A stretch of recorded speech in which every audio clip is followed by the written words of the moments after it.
الحمد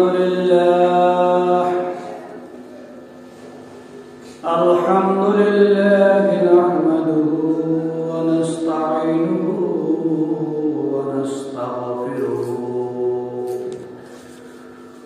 ونعوذ بالله من شرور أنفسنا ومن سيئات أعمالنا من يهده الله فلا مضل له ومن يضلل فلا هادي له ونشهد أن لا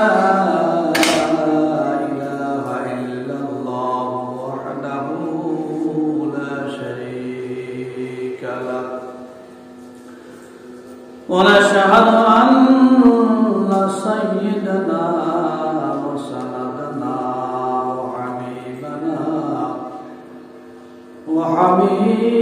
وحبيب قلوبنا مولانا محمد صلى الله عليه وسلم أما بعد فقد قال الله تعالى في كلامه المجيد والفرقان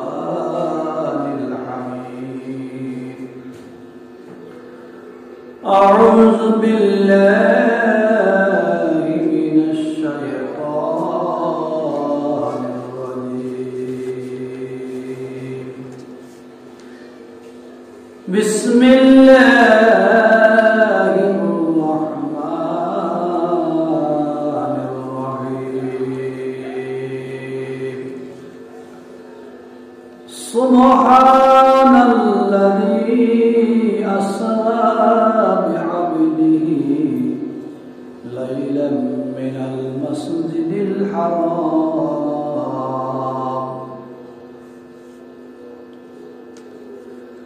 مسجد الحرام لنريه من آياتنا إنه هو السميع البصير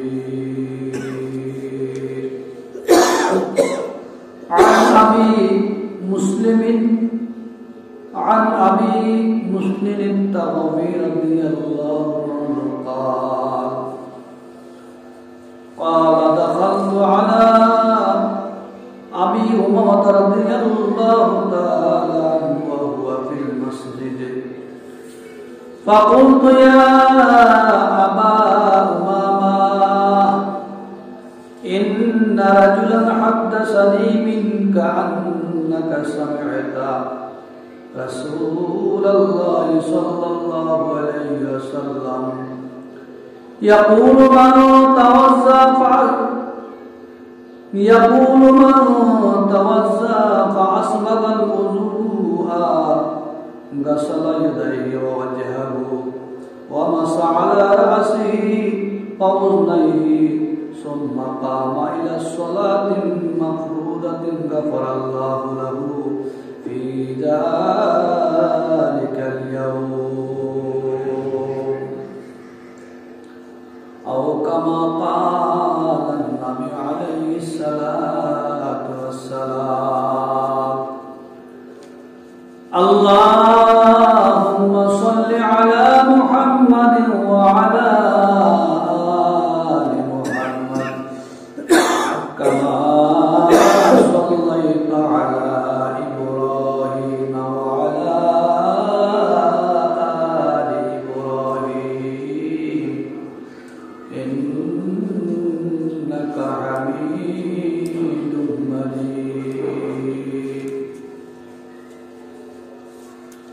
সম্মানিত মহাজত মোহতারাম সদর জলাস মুরব্বী রেজা আসসালামু আলাইকুম ওয়া রাহমাতুল্লাহি ওয়া বারাকাতুহু সর্ব মহান রব্বুল আলামিনের পবিত্র দরবারে লাখ কোটি শুকরিয়া জ্ঞাপন করছি যে আল্লাহ রাব্বুল আলামিন আমাদের দুনিয়া সকল ঝামেলা মুক্ত করে সকল প্রকারের কর্মব্যস্ততা পরিহার করে পবিত্র জুমার দিন মহান রব্বুল আলামিনের দরবারে অংশগ্রহণ করার তৌফিক দান করেছেন। এই জন্য আমরা সকলে অন্তরস্থল থেকে প্রভুর দরবারে শুকরিয়া জ্ঞাপন করি, আলহামদুলিল্লাহ। দরুদ ও সালাম প্রেরণ করছি মানবতার বিশ্ব নবী জনাব মুহাম্মদ রাসূলুল্লাহ সাল্লাল্লাহু আলাইহি ওয়াসাল্লামের উপর, যিনাকে আল্লাহ রাব্বুল আলামিন আমাদের জন্য মহান একজন নেতা হিসাবে প্রেরণ করেছে।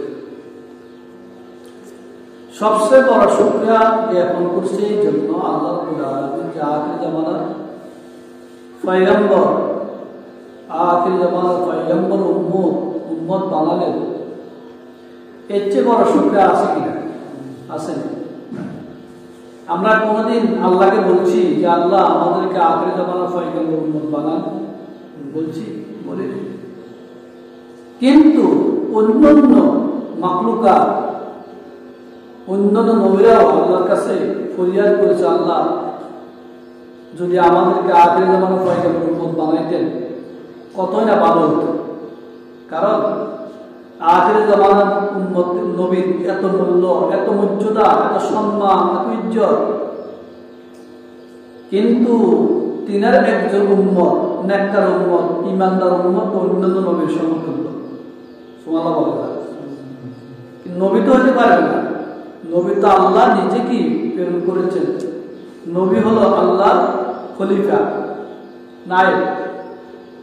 কিন্তু মুহাম্মদ সাল্লাল্লাহু আলাইহি ওয়াসাল্লামের মর্যাদা, সম্মান বুঝানোর জন্য, ইজ্জত কতটুক, এই জন্য বলেছেন এই নবীর একজন ইমানদার, একজন নেককার, সৎযোগ্য একজন উম্মত অন্যান্য নবীর সমতুল্য, সম্মানের সমান, ইজ্জতের সমান, ঠিক না? আল্লাহু আকবার। সাইয়েদনা ঈসা আলাইহিস সালাম আল্লাহকে ফরিয়াদ করছে, বারবারই আখির জামানার পয়গম্বরের উম্মত না বানায় আমাকে মৃত্যু দিবেন না। আল্লাহ, একজন জলিলের কত পয়গম্বর ঈসা আলাইহিস সালাম, যিনাকে আকাশে তুলে দেওয়া হয়েছে, আকাশে আছে, তিনি আল্লাহর কাছে ফরিয়াদ করছে, রব্বুল আলামিন আখির জামানার পয়গম্বরের উম্মত না বানাইয়া মৃত্যু দিন না, কবরে দিন না। এই জন্য ঈসা আলাইহিস সালাম কিয়ামতের পূর্বে এই জমিনে আসবে।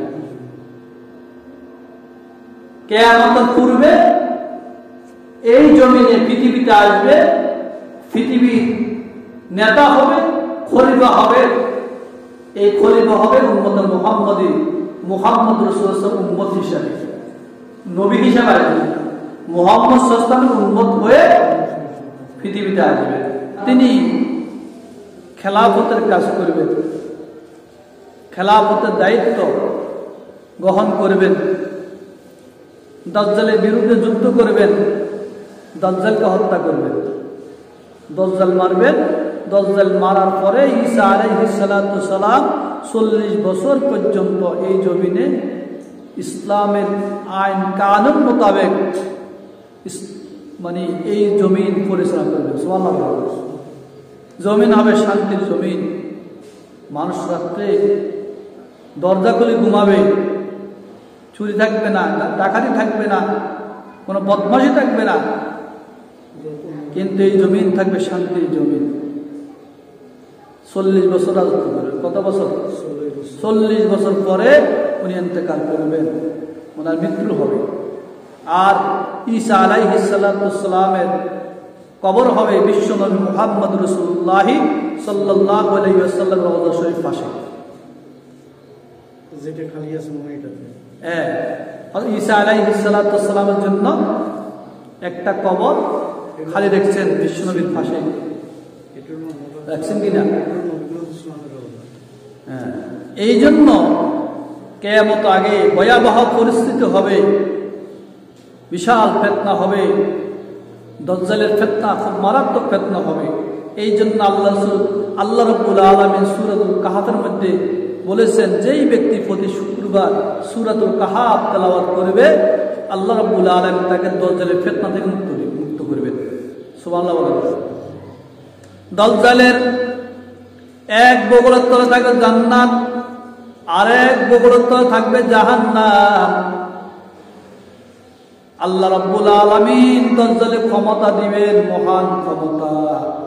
দাজ্জাল খোদাই দাবি করবে। দাজ্জাল, যেই ব্যক্তি দাজ্জালের ক্ষমতা গ্রহণ করবে না, দাজ্জালকে রব মানবে না, দাজ্জালকে স্বীকার করবে না, দাজ্জাল তাকে হত্যা করবেন, কি করবেন, এবং দাজ্জালকে জাহান্নামে দিবেন। দাজ্জাল তাকে, ওই ব্যক্তিকে জাহান্নামে দিবেন যেই ব্যক্তি দাজ্জালের কথা শুনবে না। আর দাজ্জালের কথা যে শুনবে, যে মানবে, দাজ্জালে তার অনুসরণ করবে, দাজ্জাল তাকে জাহান্নামে দিবেন। কিন্তু দাজ্জালের জাহান্নাম হলো জান্নাত, আর দাজ্জালের জান্নাত হলো জাহান্নাম। কারণ এটার পরীক্ষা, আল্লাহর কি অগ্নি পরীক্ষা। সে দাজ্জালের খোদা মানলে তো সে কাফের হয়ে যাবে না। এইভাবে দাজ্জালকে আল্লাহ রাব্বুল আলামিন ক্ষমতা দিবেন, অনেক ক্ষমতা। দাজ্জালকে ক্ষমতা দিবেন, সম্পদের ক্ষমতা। দাজ্জাল, তার হুকুমে বৃষ্টি হবে আকাশ থেকে, আবার দাজ্জালের হুকুমে বৃষ্টি বন্ধ হবে। এটা মানুষকে দেখাবে, মানুষ বিভ্রান্তি মধ্যে পড়বে, তখন মানুষ বলে হ্যাঁ এটাই আমাদের রব। নাউযুবিল্লাহ। যেই ব্যক্তি দাজ্জালে গ্রহণ করবে না, দাজ্জালে ঈমান আনবে না, ওই এলাকায়, ওই ওয়াদিতে দাজ্জাল কোনো বৃষ্টি দিবে না, বৃষ্টি বন্ধ করে দিবে। সেখানে কোনো ফসল উৎপাদন হবে না, অভাব অনটন হবে, মানুষ না খাইয়ে মারা যাবে। এটা দুনিয়া পরীক্ষা, কিন্তু আখিরাতের পরীক্ষা হলো সবচেয়ে মহাপরীক্ষা। এই দাজ্জালকে মারিবেন ঈসা আলাইহিস সালাতুস সালাম। ঈসা আলাইহিস সালাতুস সালাম আকাশ থেকে নামবেন মক্কা শরীফের উপর দিয়ে, সেইখান থেকে নামে দাজ্জালকে হত্যা করবেন। ঈসা আলাইহিস সালাতুস সালাম যতটুকু ঈসা আলাইহিস সালাম নিঃশ্বাস যতটুকু যাবে সব তামা হয়ে যাবে, দাজ্জালে পাবে না। ঈসা আলাইহিস সালাম দামেস্কে আসে, দাজ্জাল চলে যাবে মিশর।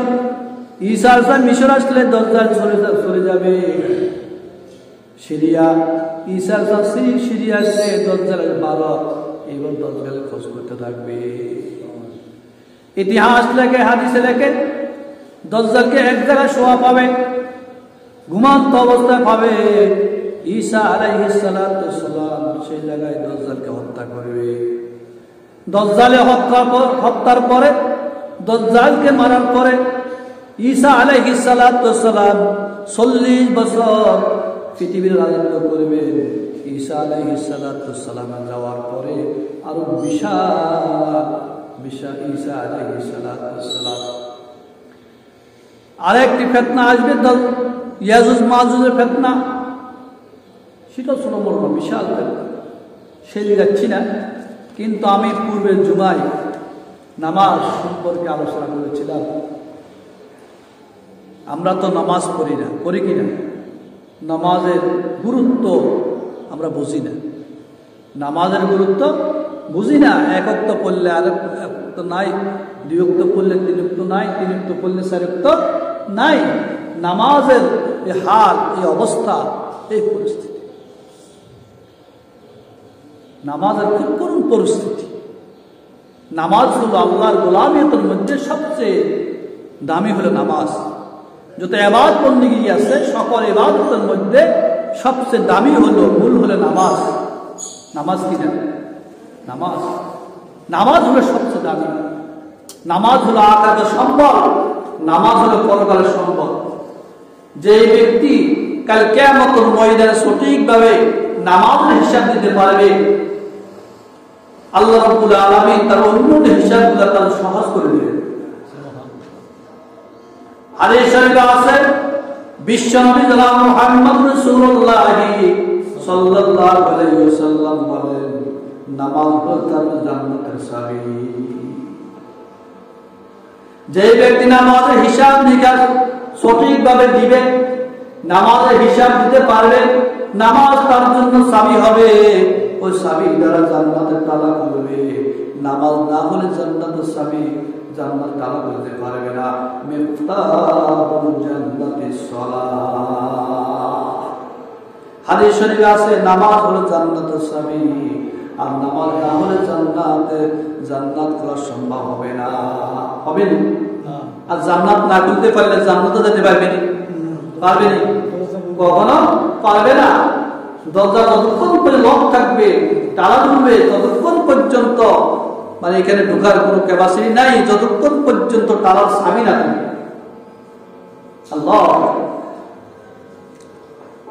অন্য হাদিসে আছে কাল কিয়ামতের ময়দানে আল্লাহ তাআলা সব নামাজের হিসাব দিবে।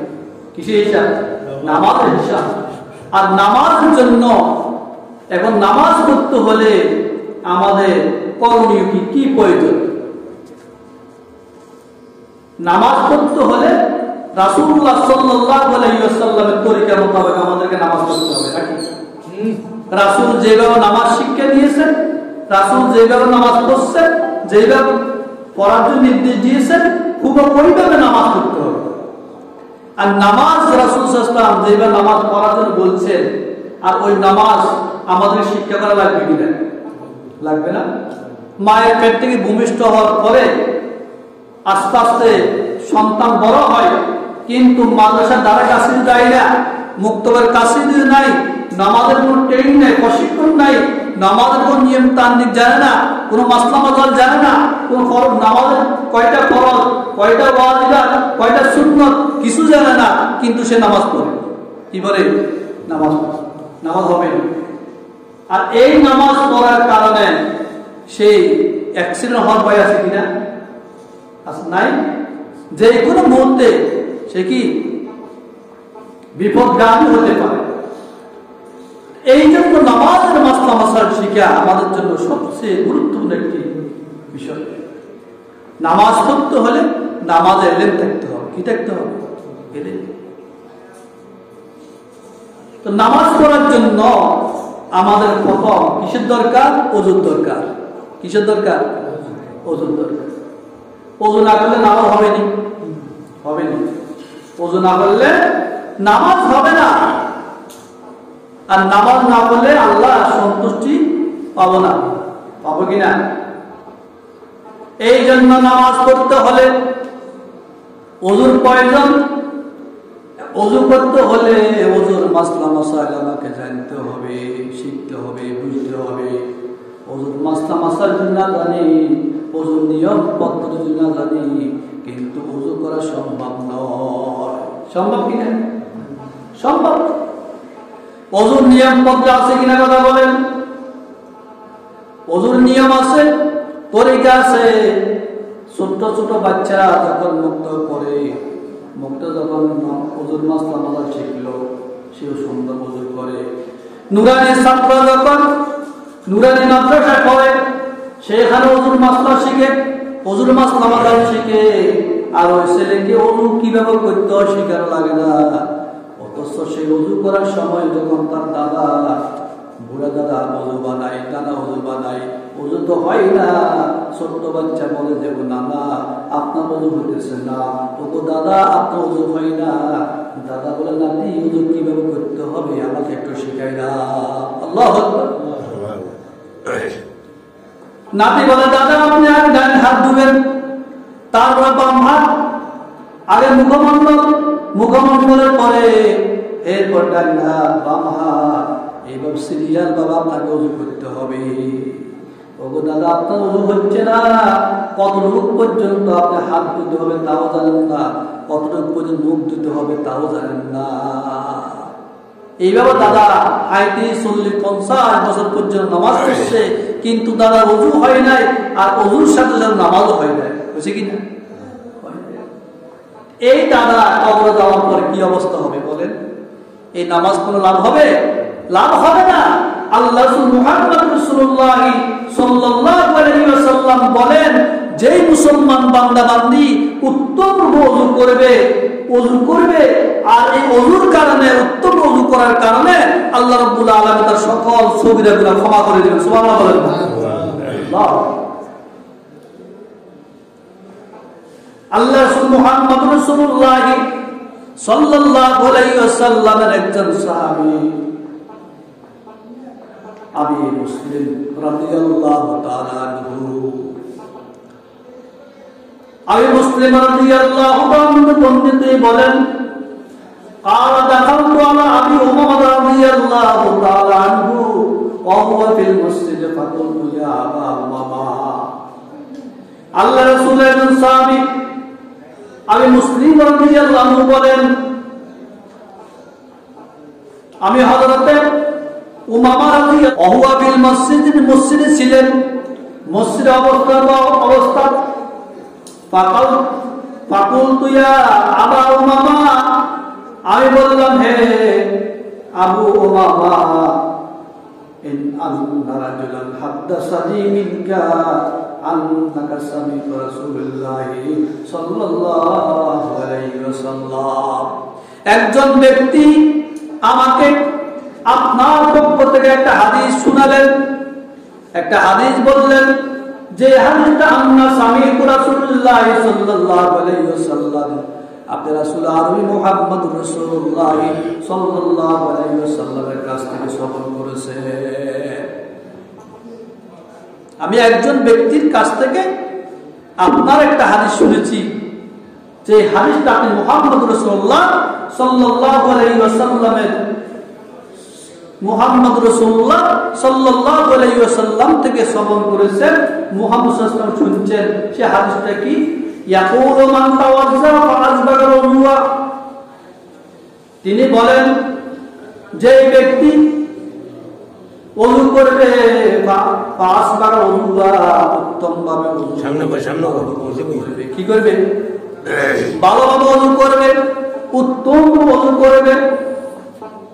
গাসালা ইয়াদাইহি, দুনো হাত দুটো করবে, ওয়াজহাহু ওয়া মাসা আলা রাসিহি, তার মুখমণ্ডল দুটো করবে, ওয়া মাসা আলা রাসিহি, মাথা মাসে করবে, ওয়াজনাহি, এবং কান মাসে করবে। সুম্মা কালা ইলা সালাহ, অতঃপর সে নামাজ পড়বে, নামাজে দাঁড়াবে। মাফরুযাতিন মুগফিরাতান গাফারাল্লাহু লাহু, আল্লাহ রাব্বুল আলামিন তার সকল গুনাহ ক্ষমা করে দিবেন। ফি যালিকাল ইয়াউম, ওই দিনের মতন মা মাশার ইলাইহি রিজলাহু, যে পায়ে হেঁটে মসজিদে আসলো, ওয়াকাবাত আলাইহি ইয়াদাহু, যে তার হাত দ্বারা যে গুনাহ করলো, ওয়াসামিআ ইলাইহি উযনাহু, যে কান দ্বারা মানে গুনাহগুলো শুনলো, ওয়ানাযাত ইলাইহি আইনাহু, এবং চোখের দ্বারা যে সমস্ত গুনাহগুলো হলো, ওয়াহাদ্দাতা বিহি নাফসাহু মিন সুইন, তার নফসের দ্বারা যে সমস্ত গুনাহ হলো, ফাকালা আল্লাহি তাআদু সামি'তাহু মিনান নবী সাল্লাল্লাহু আলাইহি ওয়াসাল্লাম। আমি এইভাবে আল্লাহর কসম এই হাদিসটা রাসূল আরবি মুহাম্মদ রাসূলুল্লাহ সাল্লাল্লাহু আলাইহি ওয়াসাল্লাম থেকে শুনেছি। এই হাদিসের মধ্যে বলা হলো কি, যে যালিকাল ইয়াউম, ওই দিনের মতন মা মাশার ইলাইহি, যে হাঁটা অবস্থায় গুনাহ করেছে, হাঁটা অবস্থায় গুনাহ হয়েছে, হাত দ্বারা গুনাহ হয়েছে, ওয়াসামিতু ইলাইহি উযনা, যে কান দ্বারা শুনেছে, কান দ্বারা গুনাহ হয়েছে, ওয়ানাযু ইলাই আইনাহু, যে চোখের দ্বারা দেখছেন, চোখের গুনাহ, হাতের গুনাহ, এইভাবে তার নফসের গুনাহ, এই সমস্ত গুনাহগুলা আল্লাহ রাব্বুল আলামিন ক্ষমা করে দিবেন। কিসের কারণে? সেই উত্তম রূপে ওযু করার কারণে, উত্তম ওযু করে সেই নামাজ পড়ার কারণে। সুবহানাল্লাহ বলেন। সুবহানাল্লাহ। আল্লাহ, ওযুর কত গুরুত্ব, ওযু করলে সওয়াব কত, লাভ কত ফায়দা, আমরা তো ওযু করতে জানি না। জানি তো রাসূল আরবি মুহাম্মদুর রাসূলুল্লাহ সাল্লাল্লাহু আলাইহি ওয়াসাল্লাম হাদিস, উনি ওয়াল্লাহি লাকাদ সামিতুহু, অবশ্যই আমি আল্লাহর কসম, আমি এই হাদিসটা একাধিকবার মুহাম্মদ রাসূলুল্লাহ সাল্লাল্লাহু আলাইহি ওয়াসাল্লাম থেকে শুনেছি। তাহলে বলুন তো দেখি, ওযু করলে কি হয়? গুনাহ মাফ হবে। তো হাদিস শরীফে আছে আল্লাহ মুহাম্মদ রাসূলুল্লাহ সাল্লাল্লাহু আলাইহি ওয়াসাল্লাম বলেছেন, যেই ব্যক্তি উত্তম কি করবে? ওযু করবে। ফাসবাগা ওযুয়া, উত্তম ওযু করবে। গাসালা ইয়াদাইহি, হাত দুটো করবে। কি করবে? তাহলে আমরা যে হাত ধুব, হাত দুটো গুলো কি ভালোভাবে ধুব না কোন রকম? তো ভালোভাবে ধুতে হলে কত ধুতে হবে? যে আমি যদি ওযুর কয়টা ফরজ? 7টা ফরজ। কয়টি? ওযুর 7টি ফরজ। কয়টি ফরজ? 7টি। তো 7টির মধ্যে প্রথমত সমস্ত মুখমণ্ডল যে চুলের গোড়া, এখানে নাভির নিচ, জামের নিচ, দোনো কানের নরম জায়গা, যে নরম জায়গা আছে গোশ পর্যন্ত, এই যে এই সীমাটা আমাকে ভালোভাবে এবং ধুতে হবে। যদি কোনো কারণে চুল পড়া যদি শুকনো থাকে, আমার কি হবে না? ওযু হবে না। চুল পড়া শুকনো থাকে কি হবে না? ওযু হবে না। আর ওযু না হলে কি হবে না? নামাজ হবে না। তো আমরা মুখমণ্ডল ধৌত করি, আসলে কত ভালোভাবে ধুই সেটা আমরা নিজেরাই বুঝিয়ে রাখি, ঠিক না? আরেকজন বলা লাগে না, ঠান্ডার কারণে এইদিকে এক টান মারি, ওই দিকে তো আরেক টান মারি, 2 টানের লগে শেষ মুখমণ্ডল ধোয়া। কি আসলে কি শুকনো আছে না আছে সেটা আমি তলব করলাম না। এই মুখমণ্ডল দোনো হাতের কায়নু, এই যে উপরে যে গিরা আছে, এর উপরে গিরা পর্যন্ত আমাকে ভালোভাবে ধোয়ালো কি ফরজ। দোনো হাতের কায়নু সমেত পর্যন্ত উপরে যে গিরা, এই গিরা পর্যন্ত ভালোভাবে আমাকে ধুতে হবে। কিন্তু চুল পরিবেশ যদি শুকনো থাকে, এই জায়গার ভিতরে, সীমার ভিতরে চুল পরিবেশ শুকনো থাকলে আমার ওযু হবে না। কি হবে না? ওযু হবে না। তো সমস্ত মুখমণ্ডল ধোয়া, দোনো হাতের কায়নু সহ ধোয়া। মাথার 4 ভাগের 1 ভাগ মাসে করে। আমরা অনেকে মাথা মাসা করতে জানি না। মাথা মাসা করতে কি জানি না। মাথার 4 ভাগের 1 ভাগ মাসে করানো কি ফরজ। 4 ফরজের 1 ফরজ কি?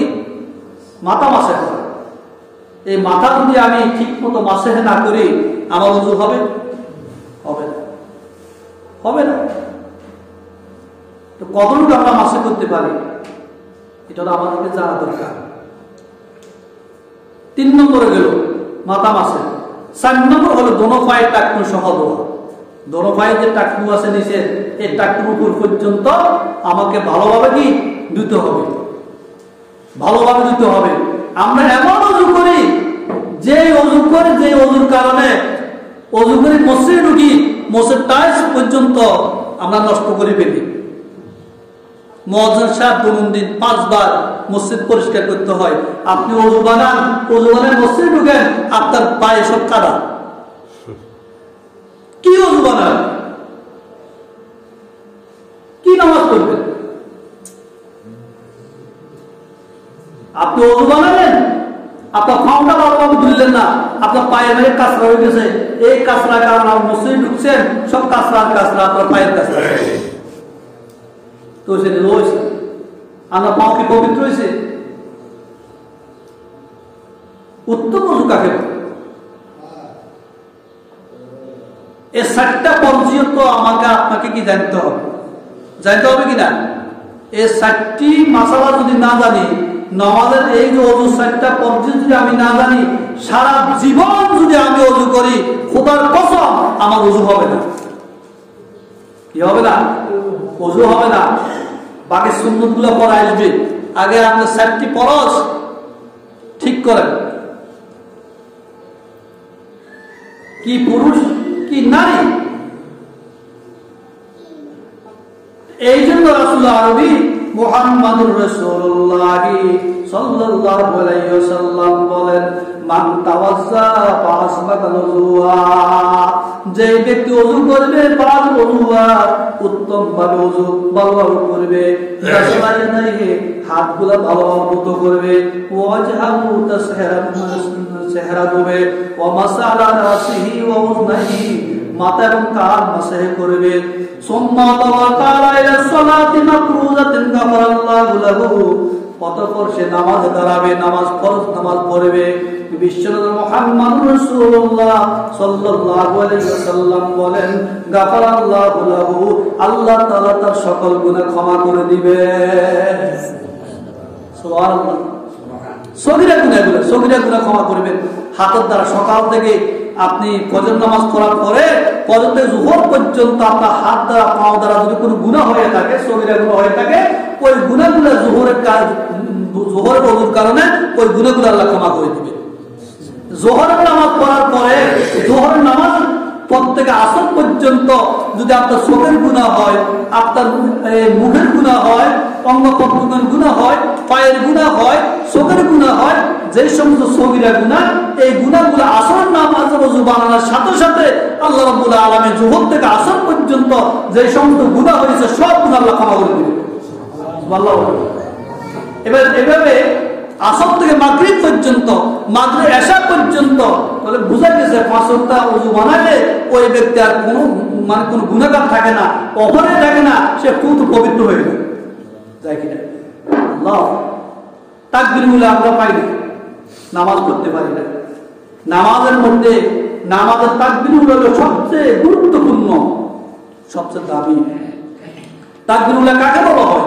প্রথম তাকবীরের সাথে ইমামের পিছে যে নিয়ত করি নামাজে দাঁড়ানো, এটা তাকবীর। ইমাম সাহেব যখন নিয়ত বান্ধি দাঁড়ালেন, আমিও ইমামের সাথে সাথে প্রথম নিয়ত বান্ধি প্রথম তাকবীর দিয়ে দাঁড়িয়ে গেলাম, এটা নাম তাকবীরুল্লাহ। এবং কোন ফুকাহা ইমাম বলছেন যে রুকুর আগ পর্যন্ত তাকবীরুল্লাহর সময়সীমা, সেই রুকুর আগেও যদি নিয়ত বান্ধি পারে তাকবীরুল্লাহ কি পাবে। আর তাকবীরুল্লাহর গুরুত্ব কি? তাকবীরুল্লাহ হলো নামাজের মূল মগজ, তাকবীরুল্লাহ। আর তাকবীরুল্লাহর সঙ্গে নামাজ পড়লে আল্লাহ রাব্বুল আলামিন তাকে কত কি পরিমাণ সওয়াব দিবে, আল্লাহ ছাড়া কেউ দেবে না, জানেন? আল্লাহ রাসূলের একজন সাহাবী হযরত ইমাম বাহিলি রাদিয়াল্লাহু তাআলা আনহু, তিনি ডাকাতেরা তার 10টি উট বোঝাই করে যত মাল সামান আছে সব কিছু নিয়ে গেছে। ডাকাত যদি আপনার বাড়িতে ঢুকে আপনার সকল মাল সামান নিয়ে যা, আপনার কেমন লাগবে? সর্বারাম 10টা উট বোঝাই সকল মাল সামান নিয়ে গেছে। নিয়ে যাওয়ার পরে আল্লাহ মুহাম্মদুর রাসূলুল্লাহ সাল্লাল্লাহু আলাইহি ওয়াসাল্লাম বলেন, হে ইমামে বাহিনী, তুমি এত চিন্তিত কেন চিন্তা করো? কারণটা কি? ইমাম বাহিনী রাদিয়াল্লাহু তাআলা বললেন, ইয়া রাসূলুল্লাহ, ডাকাতেরা এই রাতে 10টি উট বোঝাই করে আমার সকল স্বর্ণ মুদ্রা টাকা পয়সা যা আছে মাল সামানা সব নিয়ে গেছে। আল্লাহ রাসূল মুহাম্মদুর রাসূলুল্লাহ সাল্লাল্লাহু আলাইহি ওয়াসাল্লাম বলেন, হে বাহিনী, আমি তো মনে করলাম তোমার তাকবীরগুলো ছুটে গেছে। ইমাম বাহিনী বেরিয়ে হয়ে গেলেন, ইয়া রাসূলুল্লাহ কি বলেন? কহে আমি মনে করলাম তোমার তাকবীরগুলো ছুটে গেল। ইমাম বাহিনী প্রশ্ন করলেন, ইয়া রাসূলুল্লাহ, তাকবীরগুলোর মূল্য কি তার চাইতে বেশি কিনা? আল্লাহ রাসূল মুহাম্মদুর রাসূলুল্লাহ সাল্লাল্লাহু আলাইহি ওয়াসাল্লাম বলেন, ইমাম বাহিনী, ডাকাতেরা 10টি উট বোঝাই করে তোমার সকল স্বর্ণ অলংকার মুদ্রা সব চুরি নিয়ে গেল। ওর ইমাম বাহিনী একটা তাকবীর ছুটে তার চাইতে ডবল কোটি। আল্লাহ মুহাম্মদুর রাসূলুল্লাহ সাল্লাল্লাহু আলাইহি ওয়াসাল্লাম বলেন, ইমাম বাহিনী শোনো, আল্লাহর যে মুসলমান বান্দা তাকবীরুল্লাহ সে নামাজ আদায় করবে, আল্লাহ তাআলা তাকে 10টি উট বোঝাই করা যে মাল নিলে মালের চাইতে বেশি সওয়াব আল্লাহ তার আমল নামায় দান করবে। আল্লাহ তাকবীরুল্লাহ কাকে? আমরা তাকবীরুল্লাহ পাই না, আমরা জামাত পাই না, আমার নামাজ ঠিক মতো করি না, ঘাটলা বসে থাকি, রাস্তাঘাটে বসে থাকি, মানে সওয়াবের দরকার নেই, শুধু ব্যবসা বাণিজ্য দরকার, শুধু লাভ লাভ, দুনিয়ার লাভ, পরকালের লাভ আমাদের প্রয়োজন নাই। আমরা মনে করি না পরকালের মারের ব্যাপার। আজকে আলেম আলেমে ঘেঁষাঘেঁষি, আজকে মুসল্লি মুসল্লি মারামারি, সমাজে দ্বন্দ্ব, এক মুসল্লি আরেক মুসল্লিকে মারে, ইসলামের মধ্যে ফাটল সৃষ্টি, বিভিন্ন ভাগ, এক আলেমকে আরেক আলেমে গায়েল করেনি। কিসের কারণ? আমাদের ইমানের দুর্বলতার কারণে। কিছুদিন দেখলাম একজন আলেম কোন তরিকার বুঝি না, সে বলতেছে যে মিজানুর রহমান আজহারি মাথা আনতে 10 লক্ষ টাকা পুরস্কার দিত। নাউযুবিল্লাহ। একটা হাউজে, একটা মাহফিলে লক্ষ হাজার হাজার মানুষের সামনে দাঁড়িয়ে করে মিজানুর রহমান আজহারি মাথা আনতে পারলে, মাথা কেটে আনতে পারলে তাকে 10 লক্ষ টাকা পুরস্কার দেওয়া হবে। আরেকবার তাকে 3 ঘন্টা করতে এলো, আমি 10 লক্ষ টাকা তাকে পুরস্কার দেব। তো আজহারির সাথে তার সাথে কি দ্বন্দ্ব আমি বুঝি না। তো সে কি আলেম না ডাকাত? বলেন না ডাকাত না খুনি? সে খুনির ছেলে আলিস। মানুষ হত্যা করা কি? মানুষ হত্যা করা মহাপাপ। তো আমি তো সে আলেম না, সে জালেম। সে কি জালেম? আলেম নামে কলঙ্ক, সে আলেম হতে পারে না। মিজানুর রহমান আজহারি উনি একজন আলেম, উনি যুবকের আইডল, এবং তার আচার আচরণে, তার কথাবার্তা, তার আলোচনায় এই দেশে হাজার হাজার যুবক, লক্ষ লক্ষ মানুষ তার পক্ষে তাকে মহব্বত করে ভালোবাসে। নাকি ভালোবাসেন? আমি আপনাকে ভালোবাসি, আমি আপনার কাছে যাবো, সমস্যা তো নাই। তাহলে যার আলোচনায়, যার মাহফিলে লক্ষ লক্ষ মানুষ, কেন তাকে মহব্বত করে ভালোবাসে? এই জন্য না। আর নম্রতা, বদরতা, স্বেচ্ছাচার যেগুলো আছে ওনার ভিতরে আমরা দেখতেছি।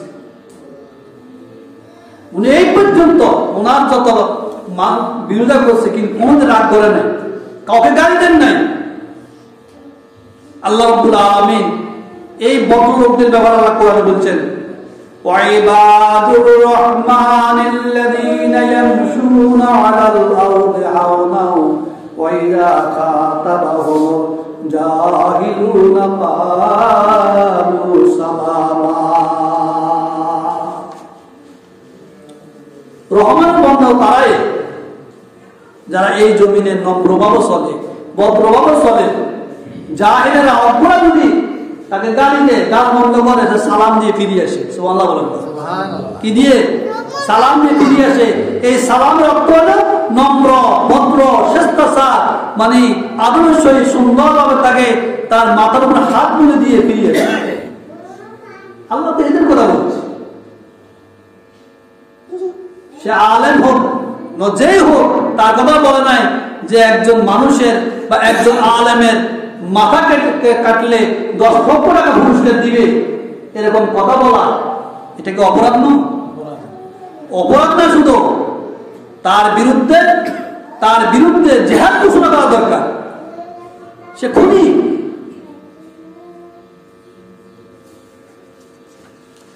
সম্মানিত হাজিরিন, নামাজ, আমরা নামাজ পড়ব। নামাজের প্রতি আমাদের কি বিনয়, নম্র হব, নামাজকে গুরুত্ব দিব। উপযুক্ত সন্তান নামাজ পড়ে না, উপযুক্ত মেয়ে নামাজ পড়ে না, উপযুক্ত ছেলে নামাজ পড়ে না, বা আমরা যারা ঘরের পরিবারভুক্ত আছি আমরা নিজেরাও কি নামাজ পড়ি না।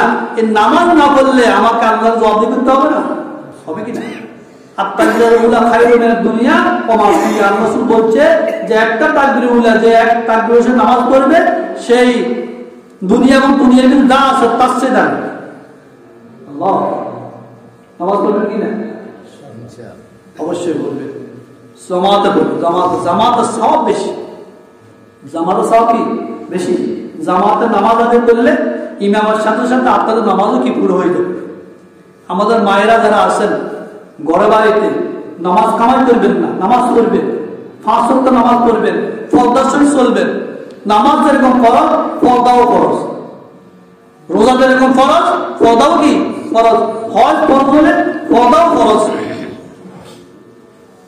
ফরজিয়াতের একটা অংশ পর্দা মুসলমান নারীদের জন্য। এই জন্য আমাদের যুবতী নারীদেরকে পর্দার জন্য তাদেরকে বলবেন, পর্দা ছাড়া ঘর থেকে বাইরে করবেন না। এই জন্য আল্লাহ রাব্বুল আলামিন আমাদেরকে আমল করার তৌফিক দান করুন। আমি কেন বলছি যে আমি পর্দা না করলে হাজার হাজার রাকাত নামাজ পড়লে লাভ হবে না, লাভ হবে না। একটা ফরজের কারণে আমাকে জাহান্নামে যেতে হবে, হবে না?